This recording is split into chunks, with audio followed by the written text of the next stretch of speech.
Hello, everybody. Welcome along. My name is Benjamin Bloom. This, excuse me, is the Benjamin Bloom Football Channel. Please leave your bias at the door and join us for this latest round of midweek predictions. Bit of a weird one. We had a similar thing, was it last week or the week before, where we got some rescheduled, rejigged championship games.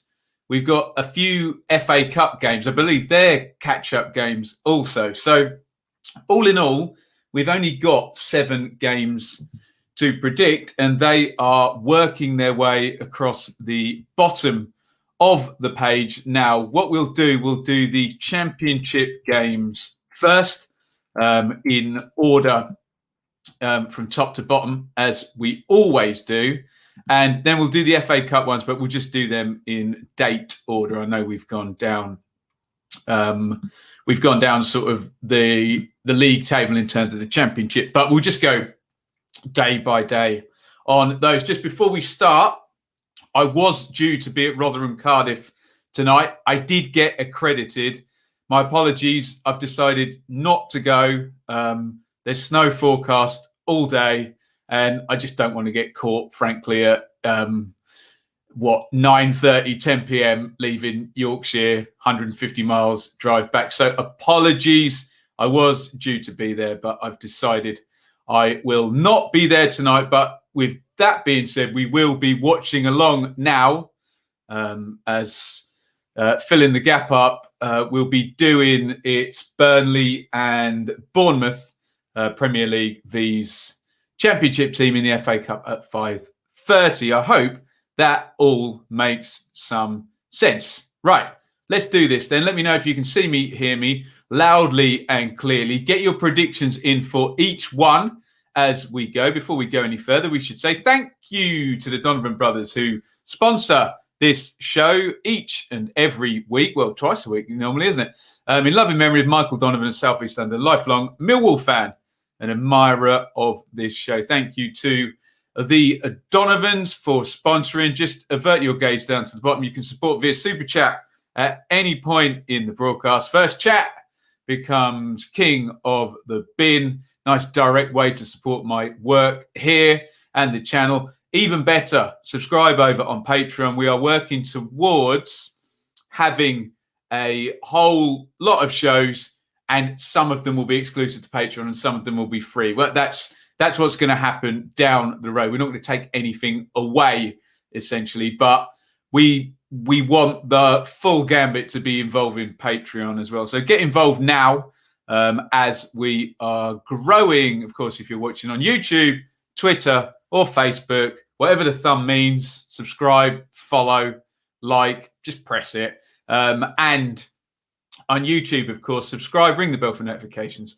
But as ever, the most important thing you can do is comment and give me your opinion. Let's just say hello in the comments. Oh, wow. A vast super chat there from Sly. Thank you so much. Are they Aussie dollars? Cheers for all the great content, mate. Keep it up. Thank you very, very much, Sly. You are a wonderful king of the bin there. Very grateful for that. Let's say hi to George, Alistair, who's avoiding his science work, Adam, I'm good fella, Carl, Annie, Blake, Chris says, not optimistic about the 3 championship games. We'll see. I don't want to get into the weather or being a weather forecaster. Thank you, Irene, wise choice. But yellow weather warning going through to Wednesday night. So even if pitches are covered right up until usage tonight, still if it's snowing and raining during that time as well, then yeah, it could be a struggle for some. Carlisle brought forward to 2:30 has been postponed. Well, the game was going to be at 2:30, was it? Wow, not even just the inspection there. There is not much, if any, snow in Reading. Possibilities then for that one tomorrow night. Let's assume everything is going to go ahead, especially those teams with the lovely under soil heating. Anyway, let's get into this. Let me press share screen and you will see what's going on over on SofaScore. So first game we've got to talk about is working from the top down is Reading versus Brentford, which I click there and we'll be able to see. Big game, really, really big game, assuming it goes ahead. Let's just assume everything goes ahead. It may well do. We'll see.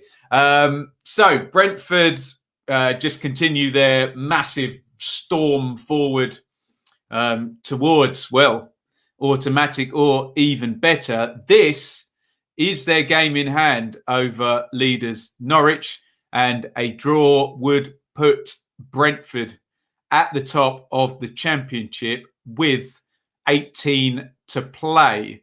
Brentford, again, use whatever stat you like. It's not hard to make them sound good at the moment. 20 games undefeated and just like 2.5 points per game over sort of 11 or 12 games now for Brentford. They're in superb form. Reading are also, I don't know, what would you say? If you say Brentford are excellent at the moment, Reading are very good as well, aren't they? And Reading, decent home team, decent defensive team as well, will definitely cause trouble. If you remember the big game between Reading and, Brentford and Swansea, Swansea managed to stick in there and get a draw, didn't they, against in-form Brentford? So perhaps something there. Let's look at the homes and aways. Reading, 4 home defeats. There was that back-to-back. You can see it there, actually, in the recent form against Birmingham and Norwich. 9 home wins in 13. Only Watford have won more home games in the Championship this season. Away form in terms of Brentford, as you'd imagine, well, they are second in that table in terms of points accumulated. They have a game in hand on Norwich in that one. So not only could they move above the Canaries in the actual league table, could move above them in the away league table as well, if anything of that nature even matters. Let's have a look at recent form. Just excellent for both of them there. Look at Reading on the left. Wins there against Luton, Huddersfield, Coventry, and Bournemouth. So impressive, weren't they, against Bournemouth? Draws 0-0, and there's something that they're okay with against Stoke and Preston. Although, should have won that, shouldn't they? 81st minute penalty, was it, for Lucas Shaw? And a 0-0 against Swansea there as well. So they're in an unbeaten run. Look who the last team to beat Reading was. It was Brentford. However, before all you Reading fans tell me in the comments, that was at the point where Moore, Zhao and Richards were all out at the same time. Now fully stocked, really. Reading, Maite back on the bench. We expect Yodem to come back into the team at some point at right back. They're just waiting for Liam Moore, aren't they? And I suppose that evens out the fact that Brentford won't have Pontus Jansson. Not sure Winston Reid, is he going to start yet over Sørensen, or is he just experienced backup? We'll see. Thomas Frank might say, well, we'll wait for Winston Reid until we've lost the game, if you know what I mean. So predictions in for this one should be really, really good, because essentially you've got Brentford, very, very well-balanced, good attacking team. But I like the cut of Reading's jib. I like how disruptive they are and how hard they're. If you're Brentford, you know that if you get this wrong, A, you won't score because they're very solid, and B, Elise, Ajaria, Zhao, Swift, etc., can do damage as well. It's really nicely poised. It's not a game where Brentford, for example, can turn up and say, right, we just have to pressure, and we'll win. No, because you can get picked off against Reading, and have done that ruthlessly to a few teams this season. What are you guys saying here? 1-1 says Carl, and he's gone for an away. I am player, 3-2 Brentford. Reading's first home draw of the season, says Chris. Draw, because Reading can make it hard. Agreed on that theory. Home, we will do our job on them. Call me crazy. I'm not going to do that, Alistair. That would not be nice. 1-1 says Blake. 2-1, I don't know to who. He's pleading the fifth there. Brentford win, says George. Brentford on a roll, says Speng. 3-2 Reading, says Sly. Thank you again, Sly, for your really generous super chat. More Puskas and Rooney are going to be back. Is that at the weekend then, Alistair? Expecting a Maite start. Interesting. Who goes out then? If Maite starts, would that be Elise come off the bench? Be nice, wouldn't it? The game will definitely not be the same as the one in December. Now, I think both teams are at it a bit more. Adam, I agree with you there. Reading win. I am going to annoy all of you and be quite boring. Draw. I just think it's a good matchup. I think it's the game in hand. Brentford go top. Brentford will be happy to go undefeated in this one, even if it is just the point. Just in respect of, I think they now know that in the zone that they're in, Brentford, they can really punish the entire, basically, second, third and fourth quartiles in the league, can't they? Which is, frankly, often all you need to do, isn't it? A high points percentage against them, especially the position they're in. So I'll go for a draw. It's going to be really, really good. We'll be here doing it as a watch along. I cannot wait. Really enjoyed Norwich and Swansea and Brentford and Swansea and now Reading and Brentford. The fixture list has been very kind to us the past few weeks, giving us these, they're top four clashes as well. So let's say, I think possibly like a 1-1. I think it might be like the Swansea versus Brentford game recently. But there we go. Rotherham versus Cardiff, please. Predictions in the comments. Again, my apologies. Thank you to Prost International, who did get me accreditation for that. It was entirely my decision to not go and just stay safe. I just imagine myself just getting stuck in the snow and thinking, why are you here, Ben? Why are you here? What are you doing? This is so silly. You're silly, Billy.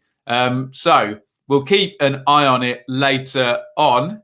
And I suppose you could say two teams in form. That probably wouldn't be fair on Rotherham. You could say Cardiff stabilising, Rotherham in form, aren't they? Because Rotherham, big pickup recently.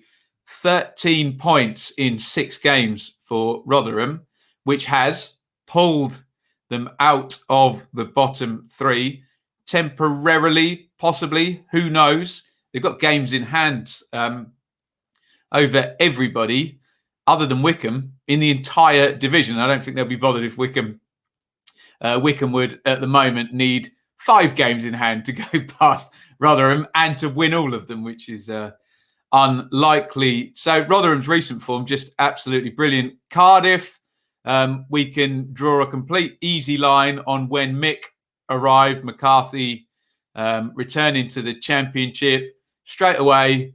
Came back from 2-0 down to drew at home with Millwall, won away at Bristol City. And it was really interesting. Was it Joe Rules or Will Volks? I think it's Will Volks I heard. Yeah, it's Will Volks speaking. He said exactly what I said McCarthy would do before. He said, he's told us in very simple terms, do this, this, this, and this. Win this duel, that duel, and run more, and you'll be competitive. And that's exactly what we'd said. It would be very simplistic, but that's not to look down your nose at it, because he's always done well with those type of, I don't suppose they're even marginal gains, are they? In terms of winning all your duels and putting some weight on the opponent's defence. Let's have a look at the homes and aways. Rotherham at home, only 1 win in the last 4, 19th in home points accumulated, which is higher than their actual league position, isn't it? Yeah, 1 place. Away from home, Cardiff, pretty good actually. It's obviously home where they've had their issues. Where are they in the home table? Yeah, look, Cardiff 18th at home with 1 point in the last 4. But away, they have the 8th most points, which is perfectly serviceable at 19 in 13, if you had some decent home form to go with it. Let's have a look at the recent form. Rotherham's, as we suggested, is very good indeed. Wins, well, 2 wins over Derby, and then the big away win over Borough as well. Look at that, there's 2 3-0 wins in there as well for a team. The cliches of we say about Rotherham is that they can't win away and they don't score many goals. So go figure with a 3-0 away win and there's a 3-3 draw in there. And they've started scoring. I don't know whether it's down to Matt Crooks in the number 10 position or just getting players back and now new loan signings, Wing and Giles both affecting the win at Preston, didn't they? Wing with an assist and Giles with a... Did Giles score in that? I don't think... Did he? He scored a couple of goals already. I don't remember. And Cardiff is just a pick-up since Mick. So tricky one to call. I'm going to plead the 5th. Let's see what you guys are saying in the comments. Again, I'm debunking the fact a draw is not sitting on the fence. It's absolutely not sitting on the fence. Not answering the question, giving a prediction is sitting on the fence. But no, draw is not sitting on the fence. I can't read that, Annie, because of your profane language, young man. Rotherham win, says Alistair. 0-0. Could have kept at Ian's. We're in lockdown, Chris. I can't keep at Ian's, but I'm sure he would have been a gracious host. The Will Volks derby, love it. Easy win, 3-1 Rotherham. Rotherham win, good run to continue. Postponed, there you go. Draw, 2-1 to the Millers with any luck. Swans gonna win 2-1. Assuming it doesn't get postponed, wouldn't it be incredible if Rotherham kept up their excellent form? But that would involve me going against Mick McCarthy, which has never served me well in my predictions here. So, away. I just wonder whether Mick can get them nice and set and maybe the quality of Ojo, Hoylett, Wilson, etc. Just those creative players in a very tight game. It's either going to be a set play or something creative in this game for sure, isn't it? But then there's Crooks in the other team. Anyway, I pressed the away button already. So I've got to go with it, haven't I? Let's go with it. Right. Next one. Sheffield Wednesday versus Wycombe down the bottom. Sorry, I've taken the running order. There it is, back again. My apologies. Too much plugging going on down there. Sheffield Wednesday versus Wycombe, which you don't have to know too much about the Championship to know is 23rd against 24th. The game is at Hillsborough.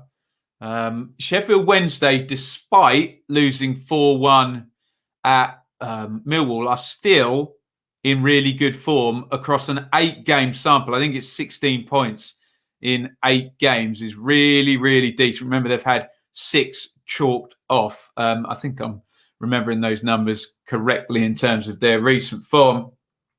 And we've talked about the rising tide for 6 or 7 games running now. Talked about it to death, to be honest. And we flagged up Birmingham and Wycombe, and go figure, look where they both are, have been the ones that haven't been putting the points on the table during the rising tide. And I hate to say it, but almost looks like Wycombe are already cooked. And given that Birmingham and Derby do not play, a Sheffield Wednesday win, and it will literally be, look, 16 for Wycombe and then 28, 28, 28, 29.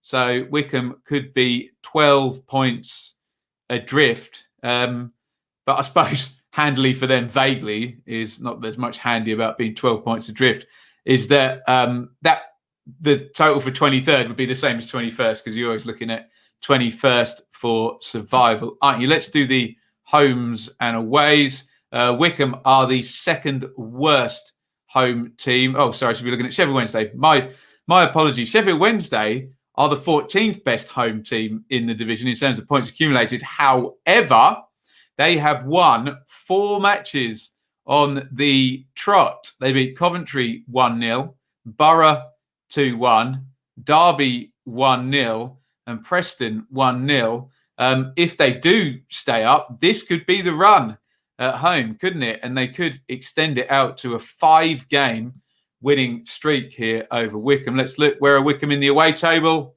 Oh, it's heinous. It not only is it bad, awful, it's twice as bad as the second worst bad, if you see what I mean. Only 5 points away from home for Wycombe. Just the one away win. Was that against Birmingham, was it? And a couple of draws into the bargain. But only 5 points picked up away from home is half as many as the next worst team, if that's the correct language there. Let's have a look at the recent form. Sheffield Wednesday's very good. There is 2 defeats in there, but you can absorb defeats if you've won the previous 2 games. Just noticed Swansea coming up for Sheffield Wednesday next. So, get the points on the board nice and early. Wycombe, 1 point from the last 4. No goals in the last 2. And a 7-2 defeat into the bargain. I'm going to go ahead of the comments here because I think this is an easy one. So the Championship will bite me on the backside here. Home win for Sheffield Wednesday. A 5th straight home win, if I am correct. What are you guys saying in the chat? Wycombe, 2-0, says I Am Player. An absolute bore fest, says Liam. 2-0 Owls. Home, says Annie. Wycombe look like they are done a few weeks ago. Yeah, it would have been I just wonder whether this few weeks ago theory, I agree, by the way, but I wonder where we fooled by the 6 points deduction. Did that make Wycombe look better than they were for a few more weeks? Because they always had someone close to them, frankly. A nervy win for the Owls. Wycombe unbeaten in red and white quarters. Time for a win for the Wanderers, says Ross. There you go. A lucky kit. Sheffield Wednesday, big boy Patterson header, 1-0. Has anyone made me the montage of Callum Patterson goals yet this season? Not aesthetically pleasing, will that be? Ho-hum, they all count. Home banker. Wednesday have joint second best home defence, do they? Where did that come from? Home, says Alistair. Right. We got 4 FA Cup ties involving Championship and or dearly departed teams. Well, in fact, one is Championship versus dearly departed. So let's bring up our midweek FA Cup fixtures. Help me out with this. And the first one tonight is Burnley versus Bournemouth. Get your predictions in. Burnley versus Bournemouth. Burnley have been annoying my dearly departed teams at the bottom of the Premier League. I can't press this tournament, else it'll all go FA Cup. They've just pulled away and they look fairly steady and safe for relegation. Obviously, takeover has happened in that time as well. You can see the FA Cup run there as well. Beaten MK Dons, beaten Fulham as well to get through the first 2 rounds. Haven't won in the past 3 games against Chelsea and Manchester City and Brighton. Not sure what sort of team we'll expect from Sean Dyche. Very helpfully, SofaScore have given us a projection there, which I believe that's not... Oh, no, there is quite a few first teamers in that one. You just never can tell. What we do know more about is Bournemouth, who had their rubbish run, fired Jason Tindall, and Jonathan Woodgate did the game. Get your predictions in for this one, by the way. Burnley versus Bournemouth. Jonathan Woodgate had the win against Birmingham at the weekend. Harry Redknapp is being mooted as some kind of consultant for Woodgate, all sounding very incestuous down there. So we would expect possibly what I always call a 1.5 team, not a second team, not a first team, but half and half. But I suspect we'll get a 1.5 team for both. What is interesting about this one is Burnley's style is to be happy without the ball and be direct and intense. And sometimes in a cup game, I remember Lincoln, the Cowleys beating Burnley. Sometimes in a cup game, those type of teams where it's based on, intensity and stopping opponents and taking advantage, sometimes it goes a bit dry in a cup game. So I wonder if Bournemouth were to put out enough quality, as in, I don't know, the Danjuma, Solanke, Brooks, Wilshere, Cook, etc., whether they'll have enough possession to do something in this game. I'm a bit curious about this one. What do we got? Carl says 2-0 away. Nice. Liam says Burnley. Expecting Burnley to field a weakened team, which will be ridiculous, by the way, if Bournemouth go strong. I think they've got a decent chance. Yeah, I agree. Annie at home, too much quality. Focus on the league. Concentrate on the league. Bournemouth have a poor record at Burnley. Burnley on penalties. Nice. Burnley 2-1. I haven't done a silly one yet. So here is my FA Cup silly one, because there's a few heavy favourites in the others. Away. I want to see Harry Redknapp at the ground, masterminding, puppeteering Jonathan Woodgate, and an away win. That would make me chuckle, however unrealistic it is. But hey, what are you going to do? All a bit of fun, innit, guys? Let's move on to a really interesting one. Swansea versus Manchester City. Swansea have a lot to protect in terms of their league status, where they are looking very, very good. Moved up into third position, got the win against Norwich. They've got the game in hand also, the Swans. In the last round, they did go with a 1.5 team, and they absolutely mullered Nottingham Forest 5-1, didn't they? That was Conor Hourihane's debut. I suspect we might see some interesting players for Swansea. I think Areola and Morris, the two Americans, might get a go, mightn't they? I suspect people like Hourihane and Grimes will not play, and Ayew and Lowe probably will not play either. You might get Ryan Manning over Jake Bidwell. They're two good players in those positions. I was going to say Latabodier would play at centre-half, but of course he's loaned from Manchester City, so he will be exempt, no doubt. Look at that Manchester City run there. If you think Swansea's is good, they just won all of their games on that screen. How many is that? Oh my God. 1, 2, 3, 4, 5, 6, 7, 8, 9. 10 straight wins for City. So if we are to assume that Swansea go with a 1.5 team and Manchester City, even with their squad players, it's just ludicrous, isn't it? You would assume that the Swans will be quite happy to take a narrow defeat and crack on with their automatic promotion bid. So, away, we'll go for an away win in that one. I've got 3 from 5 away from home. That never happens. These predictions are bad. Let's have a look. What are you guys saying? Man City, says George. Says Carl also. Man City. Chris agrees. Liam says Man City just. Is Latabodier permanent, is he? Oh, if that's correct, then I beg your pardon, Gethin. And he probably will play if that's the case. I was under the impression he was on loan. I could be wrong. I've been wrong before. 3-2, revenge. Swansea 3-2. I bet if you promised all Swans fans they lose this one and we give them 11 points from the next 5 games, I bet they'd take defeat, wouldn't they?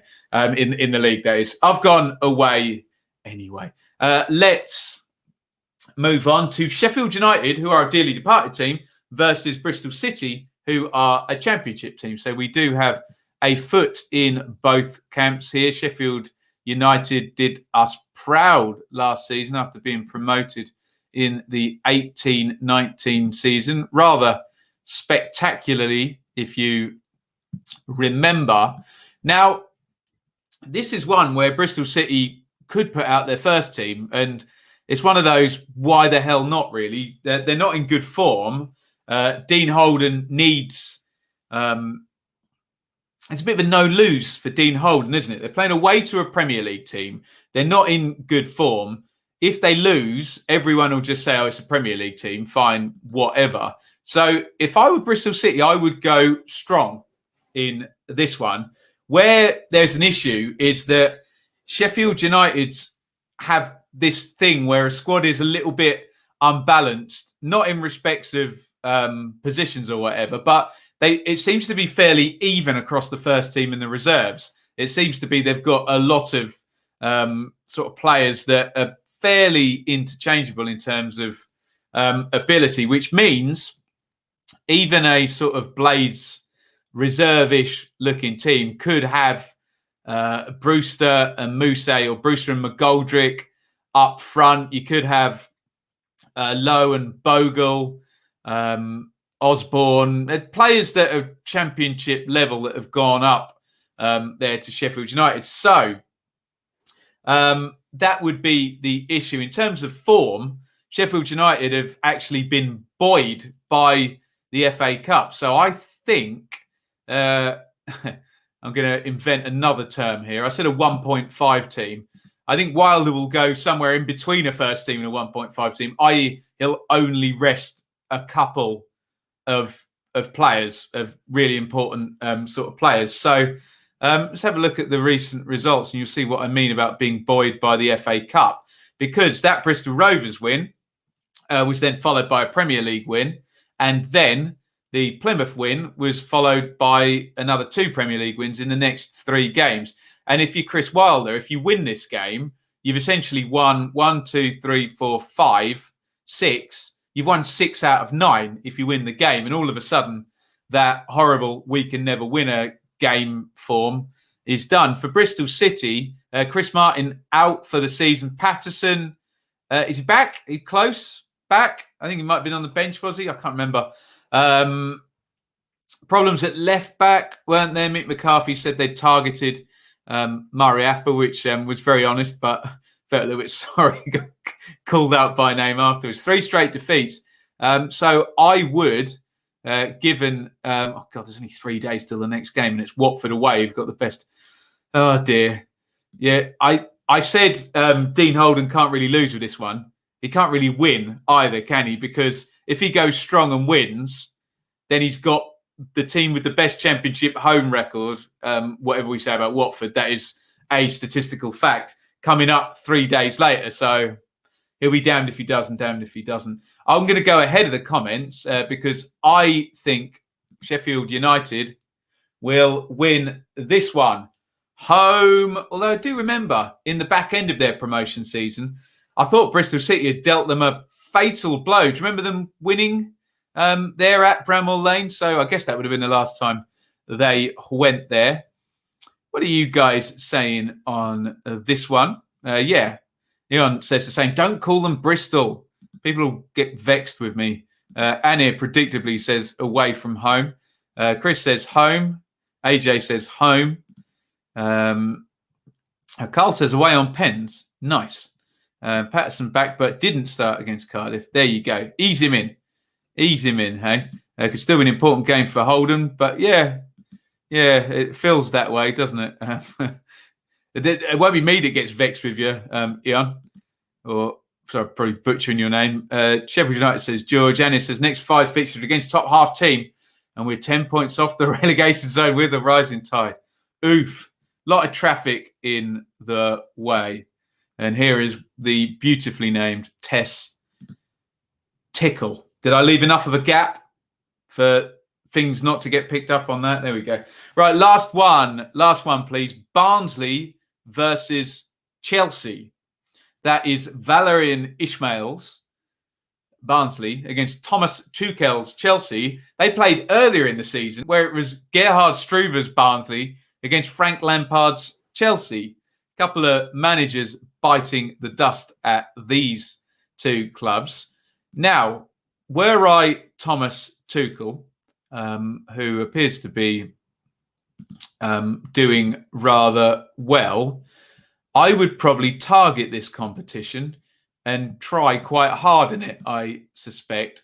They've been quite good, Chelsea, since Tuchel took over. Sort of look kind of Germanically efficient, don't they? But the game is at Barnsley. We'll see if they can get that pitch ready, because we know Yorkshire's been deluged and that pitch has not been the best, has it? In terms of the league, a couple of draws after the run of 3 games against Watford and Swansea and Norwich, which Barnsley lost. What I will say is, of all of the teams we've spoken about, literally all of them, I think Barnsley will be the most likely to play a strong team. So I think you will get the Barnsley first team. However, I think even a 1.5 Chelsea team would have enough, depending on the pitch and the conditions. That's what you think might be able to stop them. But Tuchel seems very sort of studious, and I know no manager's immune from a bad pitch or bad weather or hard away circumstances up at Barnsley or what have you. But even a 1.5 strength Chelsea team, you would think. But didn't they get beat 6 in the other game? Although that was when Struber, I think, had kind of sort of, I want to say given up, but that was when Struber's mind was elsewhere, wasn't it? And in the League Cup earlier in the season. I'm going to go ahead of the comments, and I'm going to back Chelsea. So away win for me in this one. What are you guys saying in the comments? 1-0 Reds. Run it back, says James. Love it. Barnsley win, Liam. Anir, away. Lots of love for Barnsley. Barnsley are a bogey team for Tuchel. He's never beaten them. That's tremendous. 4-1 Chelsea. Come on, Barnsley. I'd love to see them beat Chelsea. Wouldn't we all, no doubt? 3-0 Chelsea. 3-0 Chelsea. Chelsea's young'uns to win. Hudson-Odoi and Abraham. They're both England players, aren't they, as well? 1-0 Barnsley, says Tyler. 4-1 Chelsea. 2-1 Barnsley. Love a good upset. 2-0 Super Reds. Hey, you know me. I'll be all over it if Barnsley do win, with our championship flag hoisted aloft there. Right. I think we have done it. So that is the state of play this midweek. Have a look out for Peterborough versus Ipswich tonight. Although Ipswich won at the weekend, so you never know. The plan on the channel this midweek is we'll be live at 5:30 tonight, watching along Burnley versus Bournemouth. That is on BT Sport 1. So join me for that. Be live at 5:15 just to get the pre-match. We won't be super streaming it, so we will finish at the end of that game, despite the fact that the 2 championship games, fingers crossed they both survive the weather, we'll still have the second half to play at that point. Then we will, I suspect we'll likely do the review of those 2 games in the morning. I might do a pre-record, or we can go live, whatever you guys want, really. And then we'll watch along Reading and Brentford on Wednesday night, in which instance, I will do the review tomorrow, because then we'll leave everything and then we're back across to the weekend. We can pick up a couple of the FA Cup games to throw into the mix. So, in fact, I'm not 100% sure. Maybe we'll go Thursday with the review when we've got a few more to talk about. That might be smarter. So there may be a little bit of a gap. With that being said, I would love to hear, if you click on YouTube, I did a post and I've tweeted as well, your club's most influential player. Not the best player, but the most influential. All of this Buendia talk has got me thinking. So I might be able to fit in a video on that tomorrow if we have time. Right, let's just say one more thank you, and then I'll go to your comments for the last time. To the Donovan brothers, who sponsored the previous show. In loving memory, Michael Donovan, South East London, lifelong Millwall fan, admirer of this show. Thank you so much, guys, for being sponsors, as ever, Patreon, blah, blah, blah, etc., etc. Oh, wow. Look at this, hey? What a legend this guy is. You're a joke, mate. Go on about no one can't take a joke and say, don't call me Jesus or Russell Brand. Block people talking about appearances. Unbelievable scenes. And guess what? I just blocked another one. Unbelievable scenes. We love it. Thank you, everybody, for watching. Pathetic troll and not welcome here. People, they're just obsessed. But you assume that a certain level of traction and influence to even attract such buffoons as Laugh my I can't read that because that would be a rude word. But good luck to him with the fake name and no profile picture as well. And I stand steadfast by my view that you should not judge people on their appearance, their status, their gender, their creed, their job, the football team they support. Judge them on their ideas and the content of their character. But I think a bloke in the late 60s said that, and we seem to have forgotten it in the 60 years intervening. But never mind. I'll get down off my soapbox. You wouldn't have thought that was even up for debate, would you? That you judge people on their character and their ideology rather than their appearance or their status. But some people have great trouble with that. And the idea that me saying that is in any way wrong and that I shouldn't be judged on my appearance makes me a joke. Well, I'm not in on the joke then, and I don't find it funny. What are you going to do anyway? Yeah, thank you. Thank you for your support, guys. There we go. Back. Apparently, I'm a hypocrite. Okay. So explain the hypocrisy then. Go on. We'll give him his 5 minutes. Go on. Here you go. The floor is yours. We're going to stay on a couple more minutes. Explain the hypocrisy. Go on. You've just written hypocrite 1, 2, 3, 4, 5 times. Explain the hypocrisy. Go on. We're waiting. How fast can you type? Sorry, I thought this would be more entertaining, but we'll see. We'll see what gets said. Yeah, he's here again. And come on. The floor's yours. Everyone's watching. I've just given it. I'm not rising. I promise, Mike Bits. I'm not rising. I just want to hear what the argument is. But no, just name calling. Go on. I'll give you another 30 seconds. I'll do a couple of plugs and we'll see. Here we go. If people should be able to speak freely, you should let people talk about appearance, mate. Well, first of all, don't be rude to me and then call me your mate, because that doesn't really work. I do believe people should be allowed to talk freely. My question would be, why are you bothered about anybody's appearances? And yeah, as Ben says underneath, not when it's personal. Why does it? Yeah, speak as freely as you want, but we're here talking about football, and I just don't get why anyone's appearance would be of any relevance, really. But there you go. So I don't really see any hypocrisy, but there you go. I've let you talk very freely.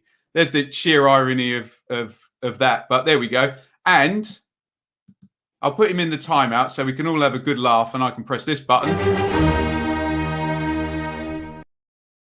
There you go. And as I would always say, if I am a hypocrite or anything of that nature, why on earth you would want to sit and watch my work? I have absolutely no idea.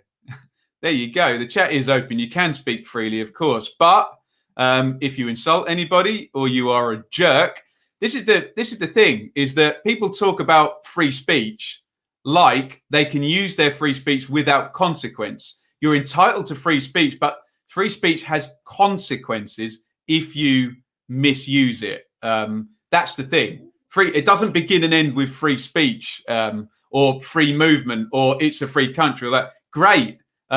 Independence and freedom are wonderful, but they have consequences. So if you choose to use your free speech to comment on people's appearance or status or call them a hypocrite and then not be able to back up your accusation, then don't be surprised when the consequence of that is that people all think you're a massive prick and don't want to talk to you. That's the consequence of how you use your free speech. I use my free speech to talk about football on the internet, and 14,000 people have followed me. So I haven't been blocked. I've been embraced, I would suggest. And I'm sure if I was a hypocrite, these people here who are all being very lovely would, freedom of speech does not mean freedom of conduct. Exactly. But unfortunately, a lot of people, they come to a position and it kind of stops there. Oh, freedom of speech. There you go. Then they don't think about the next bit, which is, right, so I've used my freedom of speech by insulting everybody and winding everybody up. But what's the next bit? Oh, nobody likes me. What a shame. There we go. Thank you, Ben. And here he is. He's back here.